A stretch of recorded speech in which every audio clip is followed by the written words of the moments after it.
প্রয়োজন আছে না? যে জিনিসের আপনি গুরুত্ব জানবেন, ফজিলত জানবেন, ওই কাজটা করতে আপনার ভালো লাগবে। যদি গুরুত্ব না জানেন, ফজিলত যদি না জানেন, আলু খাইলে কি হবে যদি জানেন না, আপনি তা আলু খাবেন? মিষ্টি খাইলে এখন তিতো লাগে না মিষ্টি লাগে, এটা আপনি বোঝেন না, তাহলে কি মিষ্টি খাবেন? না, মিষ্টির গুণাগুণ জানতে হবে।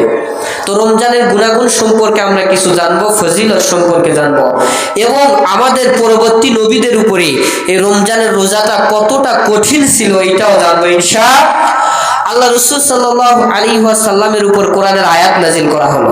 আল্লাহ তাআলা কোরআনুল কারীমের ভিতরে সুন্দর করে বললেন, ইয়া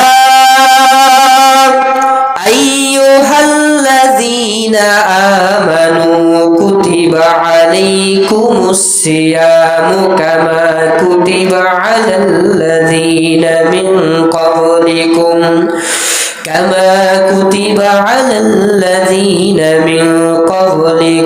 লাআল্লাকুম তাত্তাকুন। আল্লাহু আকবার বলেন। আবার আল্লাহ তাআলা বিশ্বনবীর উপরে যখন আয়াতটাকে সুন্দর করে নাজিল করে দিলেন, আল্লাহ তাআলা বিশ্বনবীকে ডাকতে বললেন, ওগো রাসূল, ওগো পয়গম্বর, আপনার উপরে কোরআনুল কারীমের আয়াতটা নাজিল করে আমি আল্লাহ তাআলা সুন্দর করে আপনাকে জানিয়ে দিলাম